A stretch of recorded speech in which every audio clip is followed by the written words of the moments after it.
Hello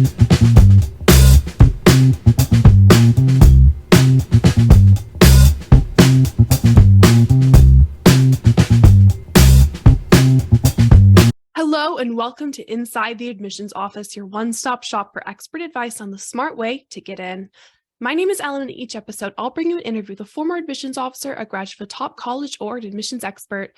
These interviews will take you inside the admissions office and will be full of behind-the-scenes knowledge, first-hand experiences, and application tips to help you get into your dream school.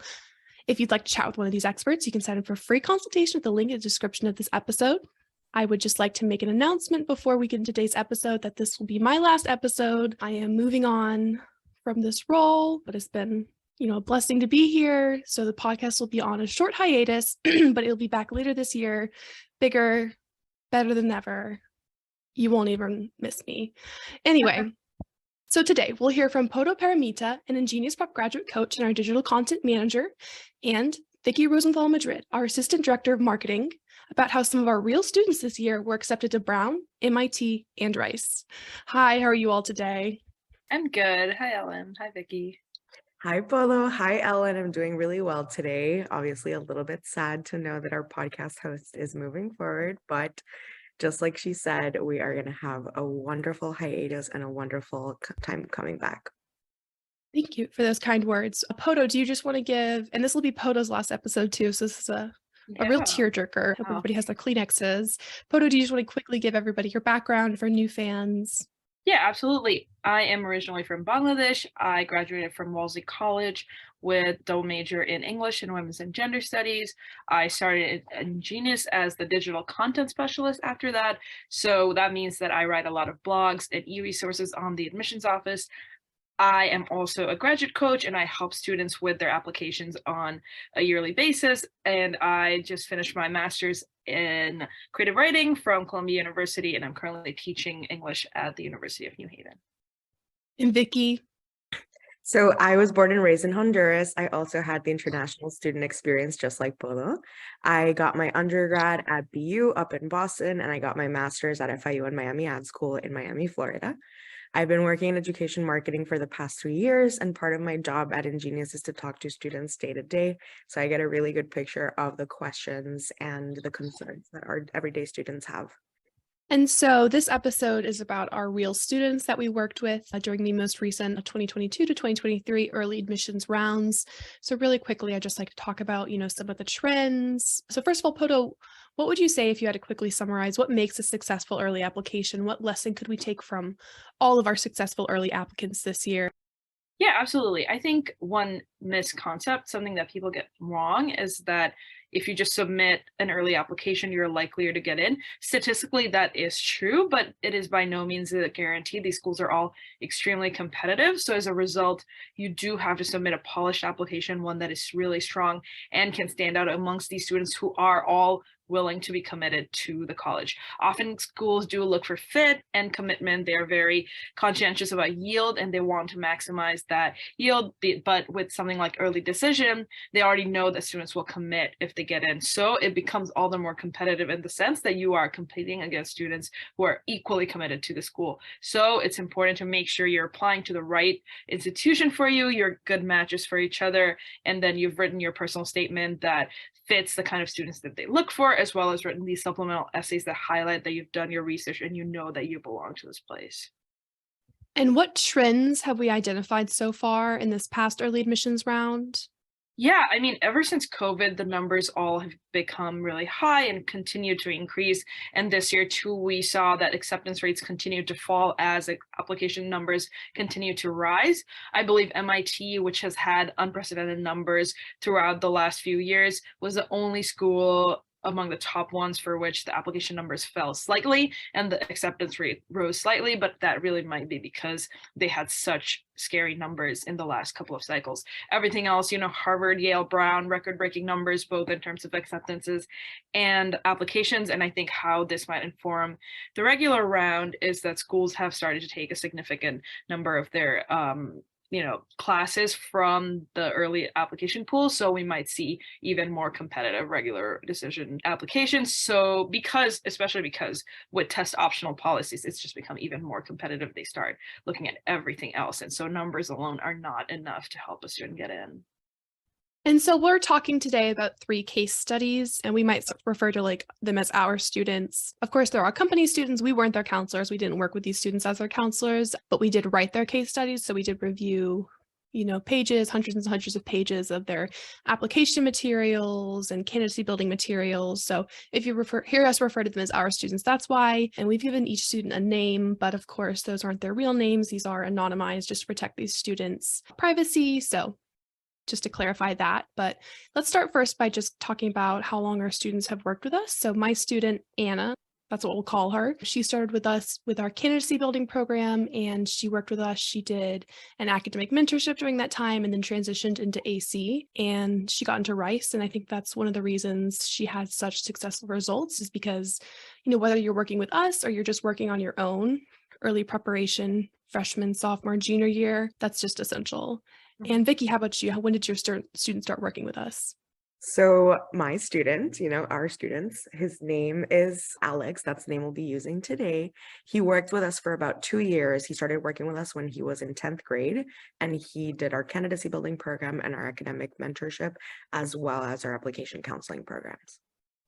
And 10th grade is probably the most common year students start with us for candidacy building. We definitely have students who start rising into 9th grade, but often, families are still kind of figuring out high school then. But 10th grade is really the year where families realize that, if they want to get ahead, this is the year to really be strategizing coursework, summer planning, extracurriculars, etc. And Poto, how about you?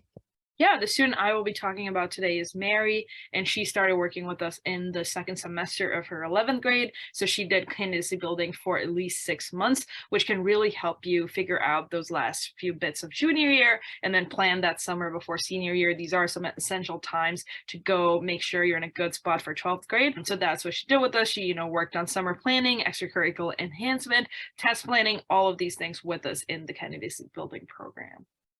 And as I mentioned, the student I'm discussing today, Anna, she did get an early decision to Rice University. So I looked for their acceptance rate for this most recent cycle and I didn't find it. But last year, their ED acceptance rate was 19% versus 8% RD. So Rice is one of these schools where there is a really significant difference between the early and regular decision rounds. So what we usually say is, if you think Rice is one of your top schools, you should very seriously consider applying early decision because Poto said they want to protect their yield. So they're going to be letting in a good majority of their students during that early round. So just, the more students they let in early, the less your chances are during the regular round. I think our education team estimated that UChicago at this point, it's probably bringing in 90% of their students during ED1 and ED2. So, it's hard, obviously you have to get everything together by those early November deadlines, but there's really nothing like the competitive advantage that applying early can offer. And Vicky, how about you? So your student, they applied early action at MIT and they were accepted? Yes, so they were accepted to MIT, which is one of the 9 acceptances that we had this year. Extremely exciting. So to MIT, 9 acceptances to MIT, not overall, more than 9 overall. Thank you, Ellen. So the competitive early action cycle at MIT is particularly competitive, just as it is at all of these highly competitive universities. So in 2021, just because they haven't published their 2022 acceptance rate just yet, the early action acceptance rate was 4.7%, and the overall acceptance rate was 3.9%. So while there is an advantage, it's definitely not as big as a school like Rice, but it was still definitely for MIT an advantage, and we do encourage our students to take advantage of it. Right. And as a general rule, since early decision or single choice early action, since those are binding, they offer more of a boost than early action. So that's another thing to be mindful of if you're choosing between 2 schools, one's early action, one's early decision, is that you will likely get a better boost for early decision just because, the school's trying to protect their yield. And then Poto, your student, they were accepted to Brown, but not just to Brown PLME. So why don't you just explain to listeners what that program is and just how competitive it is? Because some people don't realize it's a lot more competitive than just Brown itself. Absolutely. So Brown's PLME stands for Program in Liberal Medical Education. It is a fast track that guarantees 4 years undergrad at Brown, and then, medical education at the Warren Alpert Medical School, which is the medical school associated with Brown University. So it's a big, big deal. You get into college and then you're guaranteed admission to medical school, which is so huge because medical school admissions is so tough. We deal with that as well. So we know just how competitive it is in sense of the numbers. Last year, because, just because these data are still, being calculated, 3,827 people applied to the PLME program and only 84 were accepted. So that gives PLME an acceptance rate of about 2%. So it is extremely competitive. So we are all very, very happy and impressed with our student Mary, who got into Brown's PLME. Yeah, I know her counselors were thrilled. We have like a whole big company group chat and everybody was so excited when her acceptance came through. And we were also excited just to be able to write this case study. We do get a lot of leads who are interested in BSMD programs. And so it's great to be able to show them what it really takes for a student to get into one of these programs. And Vicky, so do you want to go just break down your student stats for us? Of course. So Alex attended a US public school. His GPA was a 4.68 out of 4, and that's his weighted GPA. He ranked about 4 out of 700 in his class rankings. His SAT was a super score of 1560, which is extremely high. He had 9 5s and 2 4s for his APs, and his area of interest was computer science, which is one of the single most competitive majors that students can apply for. And on my end, Anna, she did attend an international public school, so her GPA was a 4.4 weighted. She had a 33 ACT, but a 35 super score, and then some of her interests were in social policy analysis, economics, sociology. And I think it's easy for listeners, parents, students to be like, okay, well, they had this amazing high GPA and amazing SAT, ACT score. Of course they got into these schools, but what's the stat about how many people with perfect GPAs are rejected from Harvard, or all the valedictorians that are rejected? Yeah, 90% of valedictorians are rejected. Yeah, it's what we say, these are thresholds. You likely need to, you don't always have to, but you likely need to meet these thresholds of these GPA and test scores. But in no way do they guarantee admissions? And that's what we'll be talking about a little bit later, is how they actually did make themselves stand out. But Poto, do you want to go ahead and tell us your student stats? Yeah, my student is from a private STEM high school. She had a GPA weighted of 4.69 out of 4, and her ACT was 35. And other than medicine, which of course, is obvious from the PLME acceptance, she was also interested in Latin and classics and really liked writing poetry.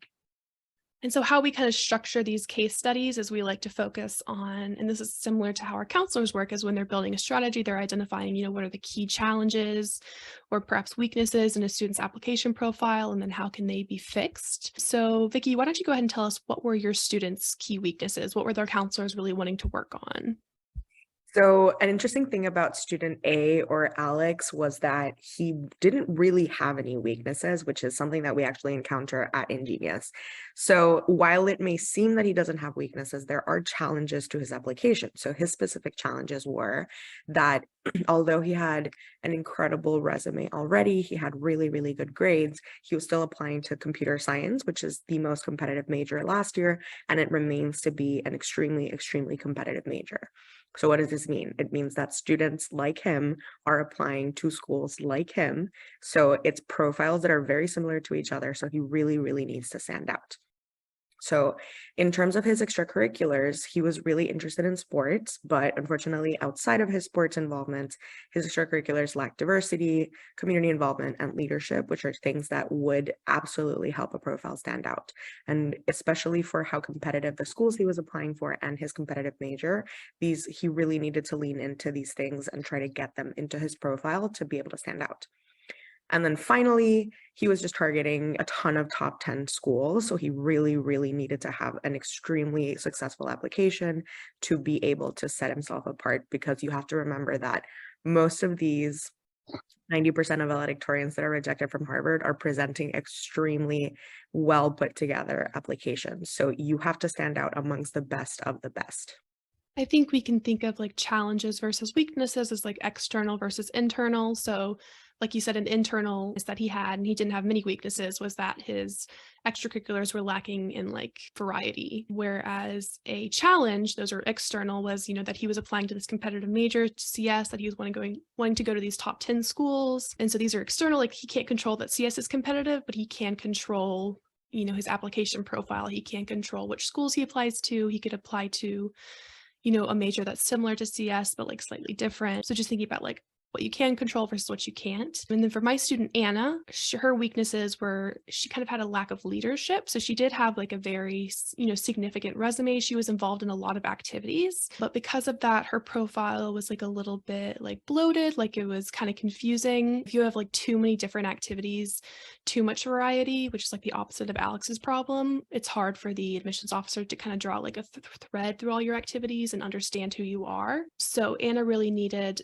to connect her activities, and she needed to showcase leadership, and she also really needed to showcase impact out of school. Admissions officers in these interviews have previously told me that impact outside of school is particularly attractive to them because it showcases that the student really has initiative. They're not just like joining these things that are already set up inside their school. They're going out into the world and really making that impact. So for Anna, the key was, she was a great student. Her resume looked great. Her resume was there, but she needed to take that next step, find that leadership, find that impact, and build that application persona, which we'll get to next. But Poto, do you want to go and tell us about your students' challenges, their weaknesses? Yeah, absolutely. For student Mary, of course, the challenge was that PLME, as like other BSMD programs, were extremely competitive. 1 to 2% acceptance rates, like guaranteed admission to medical school. That is a big deal, and it is treated like that in these institutions. So they do not take the applications lightly, and so this would be a big hurdle already. So Mary had this interest in classics and wrote Latin poetry.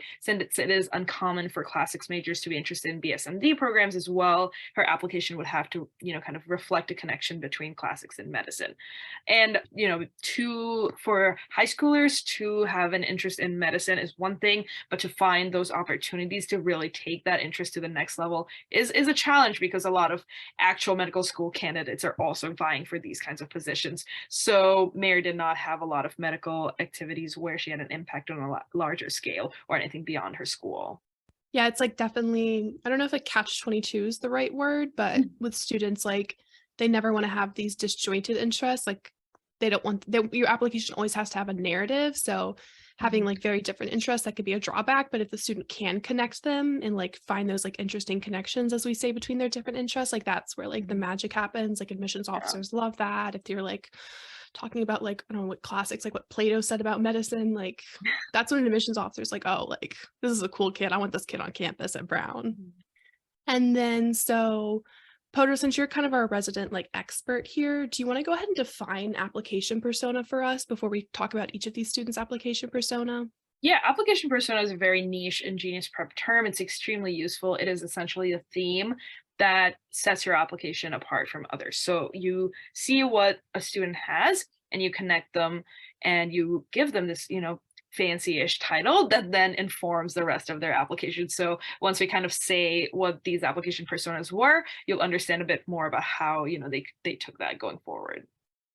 Yeah, it really encompasses like all their past experiences, the classes they've taken, the activities they pursued, their interests, and it kind of merges them with their future goals so they can, admissions officers, they want to be able to like imagine a student on campus, not just in classes, but outside of class, like what's the impact they're going to make on campus.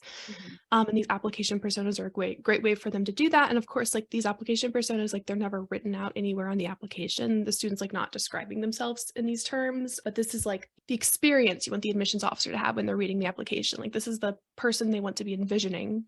So for Anna, her admissions officer, they created for her former admissions officer that she worked with us, they created the application persona, a cultural economist with a passion for music, food, and media. So we see here that they're melding her like academic interests and like sociology, culture, economics, business, and they're melding that with her like personality, music, food, media. And our admissions officers had said that is really important for these students, like these especially high achieving students, is, they're all impressive. They're all really smart. The admissions officer knows that they're all going to do great on campus in their classes. The admissions officer wants to know what they are like as a human being. They want to know like, what are they going to do on a Friday night? What clubs are they going to join? Like, how are they going to interact with their peers? Not just like, oh, they're going to do really good in robots class. I didn't study robots in college, so I don't know if it's a class. I'm going to stop talking. Vicky, tell me about your student's application persona. Of course. So Alex, who did attend robot classes, is an inspiring computer scientist, an athlete with a passion for exercise science and a drive to help his community. So Alex had this particular, almost not disjointed, but definitely a little bit niche interest in computer science and exercise science. So the question was how to link these two and how to actually make a relationship between the two. And just to add a little bit, one of my favorite ways to describe the application persona is like the overarching theme that informs your application, almost like a thesis statement for your application. So this was definitely something that was extremely helpful, and it helped it to inform the rest of Alex's application and the strategy when they were working on his materials. And Poto, how about you? Yeah, for student Mary, the application persona was a published Latin poet who wants to become a physician. So this is a bit of, contrast, a published Latin poet, oh, but she wants to become a physician. So the challenge was, continuing to be that we would have to find a connection between her Latin poetry passion and how good she was at that, and the fact that she was also built to succeed in medicine.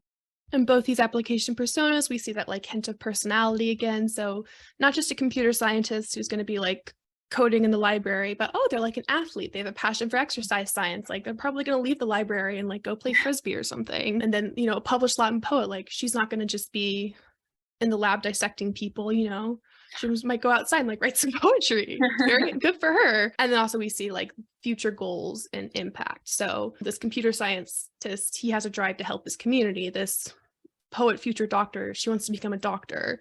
Mm-hmm. So we see like a trajectory there. Yeah. And then let's see.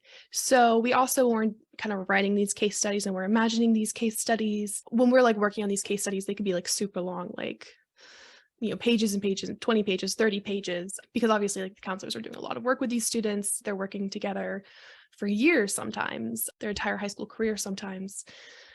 But we like to just break it down into like a couple bullet points. So Vicky, do you want to go ahead and start telling us, what were the key strategies that Alex's counselors used to help him, gain admissions, stand out in admissions, overcome his weaknesses, challenges, etc.?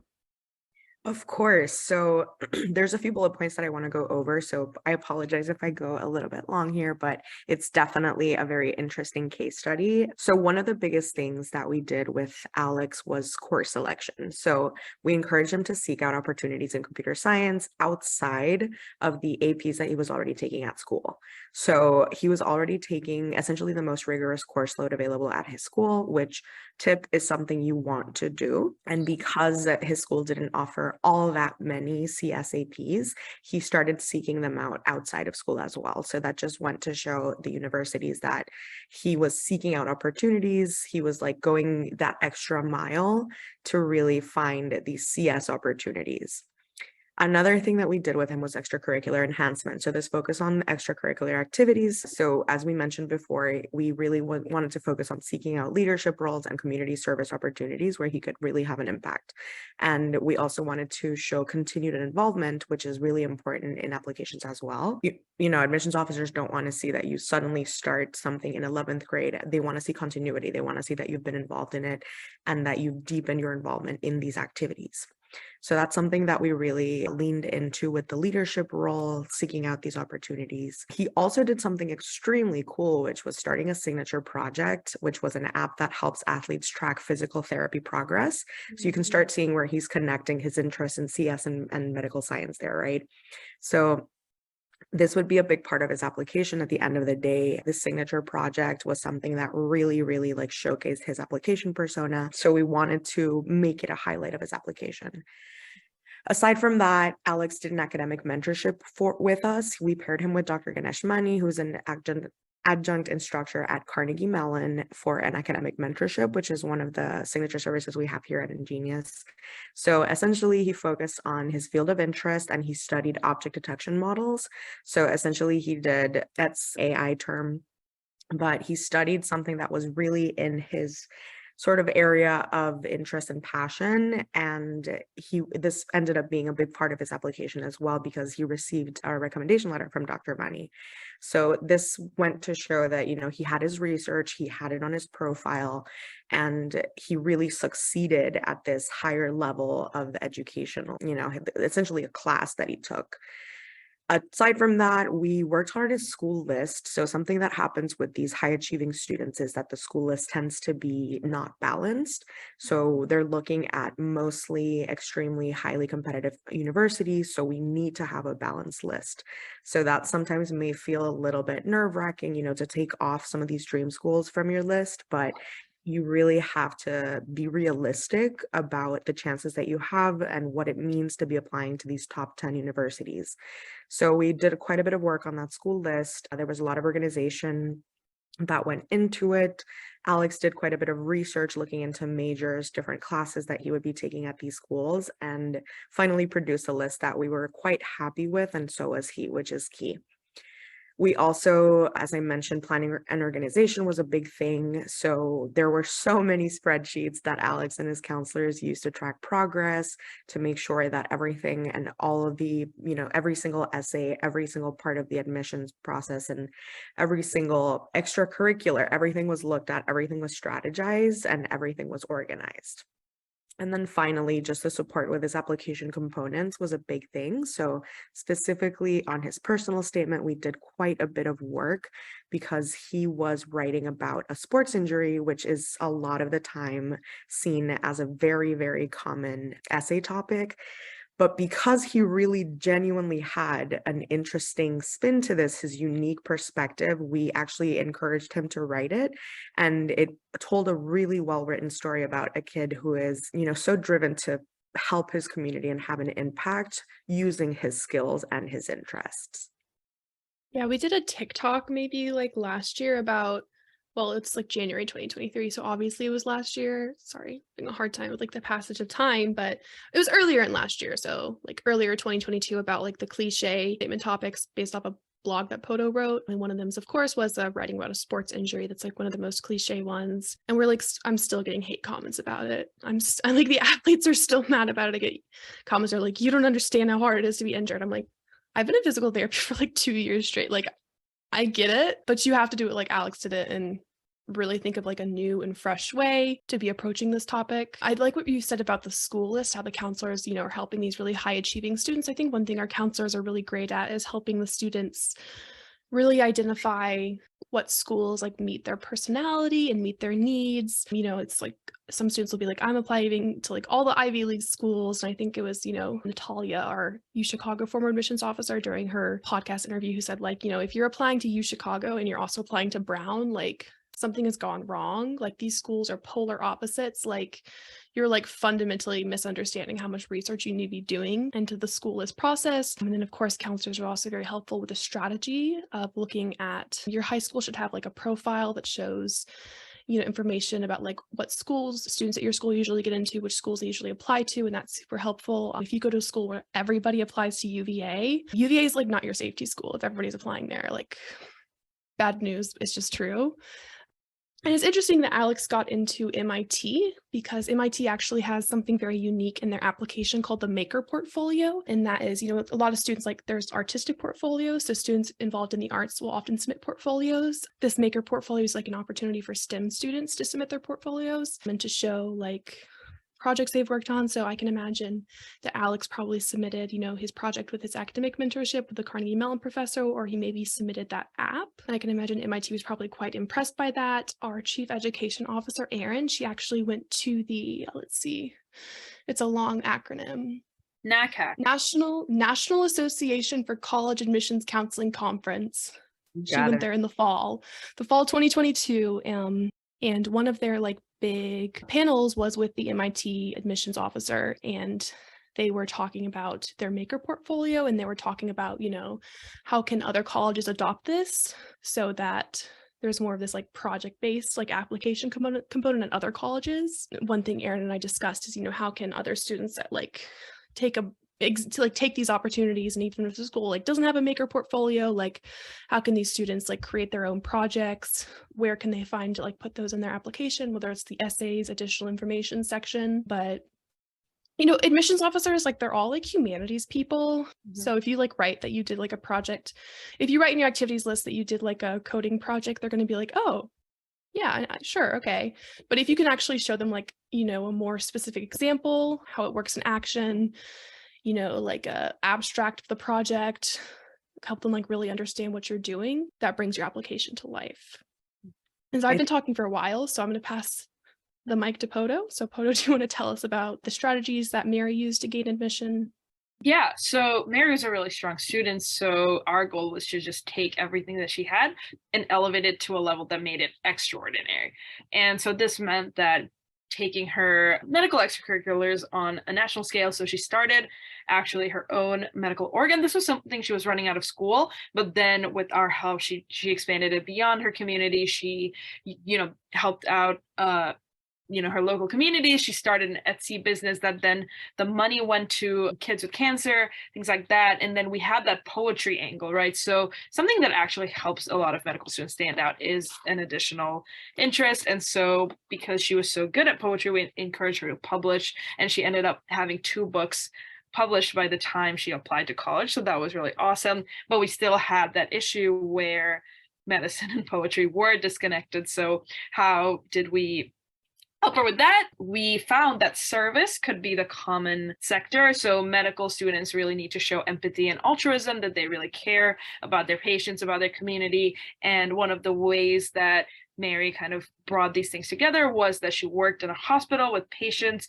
which is volunteering in medicine. And then she used poetry to connect with them. They wrote, they read poetry, they worked on it together. She kind of, passed on her knowledge. And so all 3 of that connection showed that there was a connection between poetry and medicine, and service proved to be that bridge. Also, school research was really important. Brown was the perfect ED for Mary, not just because it has a PLME option, but Brown has an open curriculum, which kind of encourages students to take classes from all over the departments to then bring together for a common interest. So because Mary had this interest in classics and Latin and cognitive science and medicine, she could really, really emphasize how much she would take advantage of that curriculum.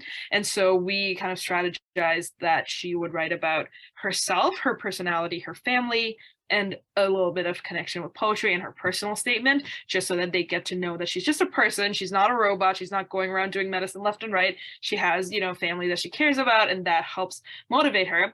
And then she would use the Brown specific supplemental essays, not the PLME, but the Brown specific supplemental essays to talk about the open curriculum, to talk about classics and poetry, because she was still applying with a classics major. So the Brown essays kind of dove into those, and then PLME asked about her medical goals, and that's where she kind of dove into that. And she even brought in her family and her work with poetry and service into those. So those connections in the essays really helped outline her goal and show what a perfect candidate she would be for this specific program. And were those poetry books self-published? They were, yeah. So our team did a lot of research, and because of the sense of time, Amazon has an option to self-publish. So her poetry books were available on Amazon. That's helpful, because I think like for students listening, they're like, oh God, she published 2 books. Like, of course she got in, but it's like, you don't need to call up HarperCollins. There's a lot that you can do on your own. And then on my end for Anna, and, listeners will notice that these are like a lot of the same like themes, summer planning, course planning. It's really how the counselors strategize for the individual student within those themes. So a major theme for Anna, you remember, is what she was really lacking was like leadership. She was lacking impact in her extracurriculars outside of school. So a big help for her was summer planning and then extracurricular activity codification. Poto, do you want to define that for us with your like graduate counselor expertise, like what we mean when we say you need to codify your activities? Yeah, it means that, so previously there was this idea that being an all-rounder really helps you in the admissions process, but right now it's like, because students are so specific in their interest, it's the specialization that helps. So when you have an interest, for example, maybe taking like the athlete example, maybe if someone wants to play soccer, but they're also interested in becoming a coder, how you would codify that interest is that maybe you would build an app that connects soccer players in your community. So taking something that you have that might be just a normal activity and then turning it into something that's more serious, that's more impactful, that showcases your leadership and really takes it to that next level. So for Anna's case, her counselors and her, they worked on summer planning, and we've got some great episodes on that as well. So she applied to multiple summer programs. She ended up at Wharton, UPenn Wharton's Future of Business World program. She worked on some service opportunities outside of school. And then she also did an academic mentorship. So we matched her with an Ivy League business professor. And so that's kind of like the final boss level of codification. She's able to take, everything she was working on inside of school, outside of school at this Wharton summer program. And she was able to work on it with this Ivy League professor and create this final project that's very strong and that she could highlight in her application. She got high praise from the mentor. And as with Vicky's case study, having a college counselor at a top school already vouch for you, say this is an excellent student, this is a student who can handle the rigor. There's really nothing better than that. You really nothing is more impressive. So that was really key to helping Anna stand out. So yep, Anna got into Rice University, Alex got into MIT, and I'm trying to remember each student's name that we made up. Mary got into Brown PLME. So just closing thoughts as we're thinking about, these specific case studies, but also other case studies. Podo's probably written 1 million case studies. What is your number one piece of advice, Podo, for younger students as they're preparing for college admissions, they're preparing, for early admissions? What lessons should they take away from these case studies as they're thinking about preparing, whether, whether they can work with us or whether, they need to work on their own? What can they do? Yeah, totally. I think, first of all, don't get overwhelmed. This is all very scary, but remember that these things are so specific to the individual and every case is different for you. It might look completely different from what we've just described. So don't let that scare you away. I'm sure you'll still have a chance if you take these steps and, show that you really care and you've tried hard in your field of interest. I would say one advice I would offer to younger students is to really talk to your high school guidance counselor.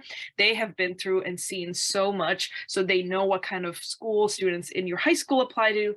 They know what kind of connections the school has with colleges, and they will write a recommendation that really vouches for you. So take advantage of that resource. Ask them questions about, your activities, your classes, what has worked. Ask them to put you in touch with alums, and that can really help you do a lot of that research and that school fit component of it, and really just put you in a good place where you feel well informed about your decisions and your choices. So much of this is school fit. For example, someone applying to Brown may not have fun at U Chicago because you don't just go by a name for these colleges. Find somewhere where you really can thrive, and that can actually help you get to a good place. And so it's really about a two-way street where you guys can, you and the college can help each other become better. So finding that school, I think talking to your counselors, talking to other alums, that's really helpful.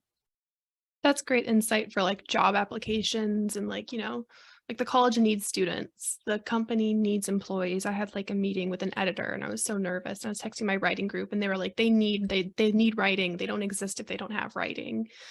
They need you. So kind of just reversing the power there. So you're feeling more empowered, less nervous. These colleges, they want to accept you. They're looking for reasons to accept you rather than reasons to reject you. So just, give them reasons to accept you, show your wonderful personality, your ambitious goals for the future, et cetera, et cetera. And Vicky, what do you think? So my biggest piece of advice for younger students that are looking to prepare early is honestly to actually do it. We hear so much, or rather I hear so much from families, that they're trying, but actually putting it into action is going to be the biggest thing you can do for yourself. If you don't know how, seek out help. It's available through services like ours. If you are going to strategize early, just really start doing it. Think about your 9th through 12th grade, what that global view is going to look like. Don't lose that global view of your profile. And honestly, just take the step. If you want to strategize, if you have a goal in mind, just sit down and make a list. It could be as simple as that. It could be as simple as these are the things I'm interested in and how do I get from point A to point B. So just do it. You can do it. I know, just echoing what Ellen said and what Paula said, it can be very scary. All of this can seem so foreign and so far away, but the reality is that it's not. It's very real. It's a very real part of your life. And even though in 9th grade you may not be thinking about it, it's going to come up on you very quickly. So definitely lean on your school resources, talk to your college counselor. If you have an outside counselor, talk to them, utilize these resources, read our blog, listen to our podcast, like look for guiding resources that are going to help you to actually take these first steps. And if you don't know how to do it, just give us a call and we can give you some guidance. Thank you so much for joining us today, Poto and Vicky. I am sure our listeners appreciate your insight into early admissions success. For more information, check out our blog linked in the episode description. If you have any questions or would like to request a topic for a future episode, go ahead and give us a follow and send us a message on social media with the hashtag InsideAdmissions. That is all for now. Thank you for listening, and I hope you'll join us next time as we continue our journey inside the admissions office.